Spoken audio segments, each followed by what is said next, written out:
to my channel. Thank you so much for tuning into today's video. I'm so excited to share this story. I've been wanting to share my birth story since I basically gave birth. But yeah, now it's the perfect time. I got my own personal channel. So before we get into it, make sure to give this video a big thumbs up, subscribe if you're not already, and turn on your post notifications so you never miss a video. I'm basically going to be explaining from the day I got induced to the day we left the hospital. My birth was a little different than the average birth because I did not go into labor on my own. They had to induce me, and I will explain why in this video. Let's get right into it. Let's start from the end of my pregnancy. When I was about 29 weeks, I noticed that my skin was getting super itchy for some reason. And everyone kept telling me like, oh, you get itchy during pregnancy, that's normal, just lotion up, your skin's probably just dry. So I was brushing it off. But then one night I remember like I kept applying lotion and I could not get rid of the itch. It mainly happens on your hands, your arms, and your legs and your feet. So I started doing some research and I saw a thing called cholestasis of pregnancy. And it's basically a liver condition that can only happen in pregnancy. The next morning, and I decided to call my OBGYN to tell him that I was, for some reason, super itchy. And I had an appointment that week. I believe I had my 30-week appointment. So he was like, come in, your appointment's in 2 days, so just come in today. I did some blood work, and the next day he ended up calling me and confirming that I did have cholestasis of pregnancy and that my levels were super high. Because he started me on a medication, and he did tell me that the medication sometimes works, sometimes doesn't. For me, it didn't really help. Weeks went on and it wasn't helping. I was then probably like 36 weeks pregnant at this time for my 36-week appointment, and he was like, okay, if it doesn't get better within a week, we're gonna induce you. Because I was ready to deliver early, they had me go into the hospital and get 2 steroid shots, which would help mature baby's lungs. So I had to get two of them 24 hours apart each. The hospital had ended up calling me, telling me that I was on the waiting list. So basically, as soon as I got that phone call to go in, October 4th at 6 a.m. and I was like just waiting for their call. I ended up calling them, and yeah, they told me that they would call me back when to come. So I remember me and my boyfriend, we were just like hanging out all day, just waiting. I was literally so anxious to just get a call from the doctor. I think it happened around like 11 a.m. I got a call and they said, come on in. We had all our bags packed already. So once I walked into the hospital, we went and checked in and everything like that. I filled out all the paperwork. So then they brought me into the anti-unit. I think it's the anti-unit. I think that's what it's called.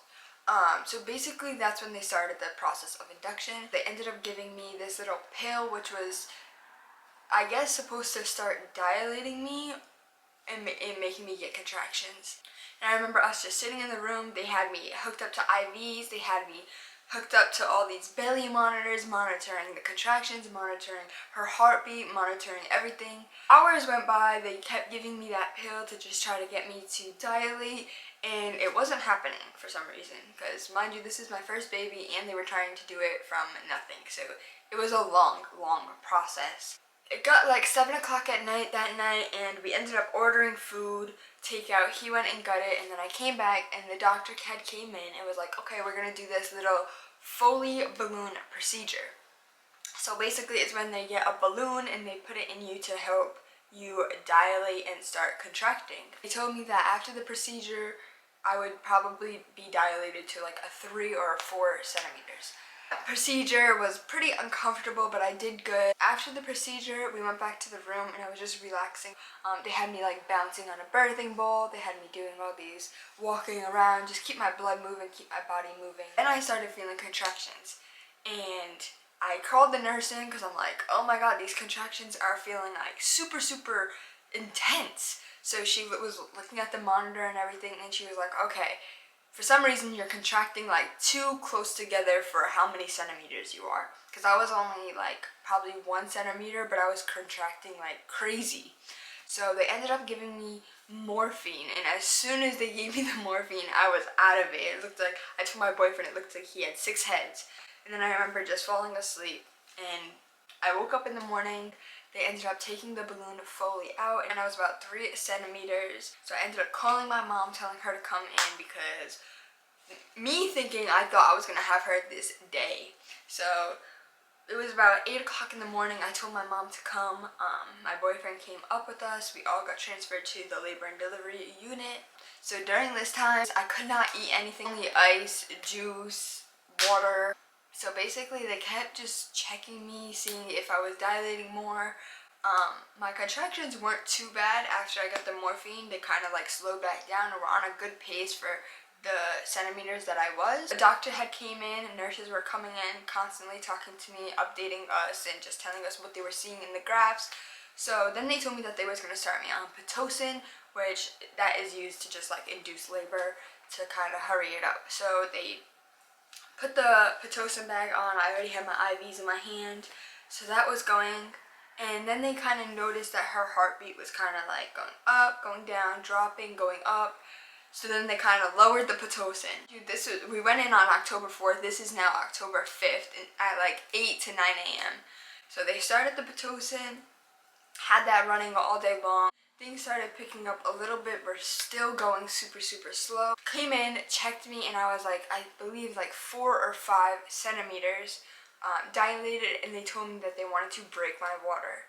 So normally in a regular pregnancy, your water usually breaks on your own, but like I said, because I was getting induced, it's completely different. So when I was upstairs in the other anti-unit, the nurse had told me, get the epidural before they break your water, because breaking your water can just be a little bit uncomfortable. So just to save yourself from that, just get the epidural first, because I wanted the epidural anyways. Technically I was 4 to 5 centimeters. So then they came in and they were like, all right, we're gonna break your water. And I was like, hold up, can I please get the epidural first, and then you could break my water? So they agreed, that was fine. So then I had to just wait a little bit. So the anesthesiologist, I hope I'm saying that right, ended up coming in. Unfortunately, they made my mom and my boyfriend get out of the room for the epidural, which I was kind of bummed out about, because I really just wanted him to be there and comfort me. It's fine, because they got out and 2 nurses kind of sat in front of me. They had me kind of like sitting hunched over, and yeah, they told me they explained the process, exactly what they were gonna do. They were like, we're gonna clean the area 3 different times, make sure it's super sterile, and then you're gonna feel a numbing needle, and then we're going with the actual epidural. Honestly, for me, it wasn't too bad. It was more so like a lot of pressure, especially like the way you're sitting, you're kind of like hunched over, so it's like right in your spine. But the numbing needle felt like a bad bee sting. I feel like that's the best comparison that I can do it. And then once the actual epidural needle went in, like I said, it was just pressure. Allowed my mom and my boyfriend to come back in. So then I was laying there and I started feeling the epidural kind of kick in. And if you don't know, once you get the epidural, you get a catheter put in too, because obviously you can't get up to pee or anything. You lose complete feeling down there, so you gotta get a catheter. But I didn't feel that. Like I said, I was numb from the waist down after the epidural. So I was laying down and I started feeling it kick in, and it was weird because it would like be on one side, and then the other side would get numb, and then I would start feeling the other side. So they had me constantly like laying on this side, switching positions, and they kept noticing that her heartbeat was dropping when I would move, or just on its own when I would get a contraction. So one nurse came in and she was like, we may have to do a C-section. And I was like, oh my god, I've literally been here for so long, and now you guys are telling me a C-section. But at that point, I was still going with the flow, whatever. So now, at this time, it was probably like 10 p.m. at this time now. So we went all day. I didn't eat nothing at all, everything. So it was like shift change. So a new nurse had came in. Mind you, the other nurse was telling me like, yeah, probably have to get ready for a C-section. She was having me take out all my jewelry, take out my belly ring, everything, because she was so ready to do the C-section. So like I said, the shift change nurse came in, and she was like, no, we're gonna you're young, and we're gonna push for natural. Like, okay, whatever, still going with the flow. An hour went by, and she was just kind of monitoring me, having me flip on different sides. They had like a peanut in between my legs. So the doctor came in at 12:29, I remember exactly. He checked me and he said, we're ready to go. 10 centimeters. So I was like, oh my god, this is crazy. And all the doctors had got out, and it was literally just this one nurse, my boyfriend, and my mom. And my boyfriend and my mom were super, super, super involved in my whole birth. So the nurse was like, okay, let's go, we're gonna start pushing. So my mom was on one side, my boyfriend was on one side, they were both holding each leg, and the nurse was in front of me. And she was kind of guiding me, you know, telling me how to push, because it is my first baby. I had no idea. So we were playing games, because I guess I wasn't pushing correctly at first. So she ended up having me play like tug of war with her. We were literally playing tug of war with a blanket. She had like this peanut. She had all these little like contraptions to help me try to push better. So like I said, I started pushing at 12:29. It was 2:30 and I'm still pushing every single time I had a contraction. So she was obviously monitoring everything and telling me when I had a contraction, and then when I had a contraction we would push. It's like 3 o'clock and she's saying like the baby's right there, right there. And then she ended up putting a mirror in front of me. She was like, maybe this will help you like be a little more motivated. So here's a mirror, and I could see. And it's crazy because the nurse told my boyfriend, like, look how much hair the baby has, because you could see it already. And I looked in the mirror and I'm like, oh my god, that's all her hair? That's crazy. It was literally just all black. 3:30 on the dot, 3:30 a.m. on October 6th. She was like, okay, don't push again, because the next push she's coming out. So she went and got the actual doctor. I believe like 2 doctors came in, and then like 2 nurses. It was like my nurse, the baby's nurse, and then like the actual doctor who delivered her, and then like someone else kind of with him. I think it was maybe like a student or something. He was like, okay, you ready? One more push and she's out. So I'm like, oh my god, this is crazy. So at this time I was super hot too. I had a paper towel, not paper towel, I had a cold rag over my face. I was so hungry, I was so exhausted. I was pushing for 3.5 hours, but before the 3.5 hours pushing, I was already in labor for like 2 days. So I was exhausted.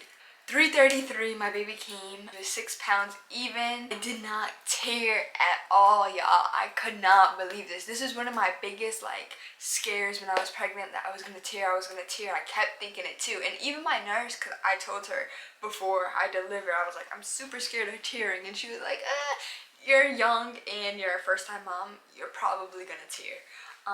But yeah, he told me, he was like, no stitches needed. So I was super happy about that.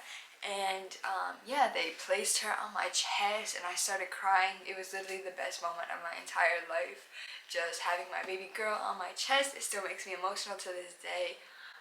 If you guys want to go watch my actual labor and delivery vlog, it is on my couple channel. I'll have it pop up right here. It is Pat and Adri, so go watch that. It shows as much as we could record, because it kind of did limit how much we could record, but we did get a vlog in. Yeah, she was born at 3:33, my little angel baby, 3:33. I'm gonna get that tatted on me. I held her, I think we did skin to skin for an hour, and then her dad got to hold her and everything. And then, so that, yeah, I delivered at 3:33, and we ended up going up to the postpartum unit at 7 a.m. My mom ended up leaving at 6 a.m. because she was there for literally 24 hours and exhausted. So I told her, you know, go home and sleep, because she wasn't allowed in the postpartum unit anyways. It was only just me, my boyfriend, and the baby allowed. So yeah, my mom went home. So I was sitting there and she's like, can you feel your legs? And I'm like, oh yeah, I think I can feel them. So I go to stand up and I completely collapse. And she's like, yeah, thank God she was standing there, because she's like, okay, yeah, clearly the epidural isn't, you know, off yet. So she helped me into a wheelchair. She put Alea back in my arms and she wheeled me up there. And yeah, from the postpartum, we had to stay for 48 hours because she was born early. She was born at 37 weeks. And also because I'm a first time mom, they make you stay for 48 hours. So thankfully my baby was born completely healthy, no problems at all, no NICU stay, which was amazing, because a lot of times babies that are born early have to stay in the NICU, which she didn't. So I'm so grateful for that still. She passed all her tests. They did a bunch of like tests when we got into the postpartum room, and the nurses in the postpartum unit were super helpful on just like what to do with my body and everything. I ended up bringing like a postpartum Freedom Mom box, which was super helpful, but they gave you like pads, witch hazel, spray, all of that. They were super helpful. At the first 40 hours I was exhausted, so I just wanted to sleep, but obviously you have a newborn. It was such an amazing moment, and I remember this day for the rest of my life, and I'm so happy that we do have some of it on camera just for her to watch as she's older and just me to watch and everything. And if you guys want a video of me reacting to the labor and delivery vlog, definitely let me know, because I could definitely do that, and I'll probably end up bawling my eyes out. Yeah, October 6th, 2021, 3:33, my angel baby. Best day of my life. If you guys want a video on like everything postpartum wise, because I did go through a huge postpartum journey, still going through it. I'm 13 months postpartum right now and still having good days, bad days, you know, dealing with postpartum depression and all of that. So I would definitely make a video about that, and let me know if you guys have any questions. I will definitely answer it in the next video. But yeah, I wanted to share my birth story with you guys. I'm so excited I finally recorded this and got it out for you. So make sure you guys give this video a big thumbs up, subscribe, and I'll see you guys in the next video. Love you guys. Peace out.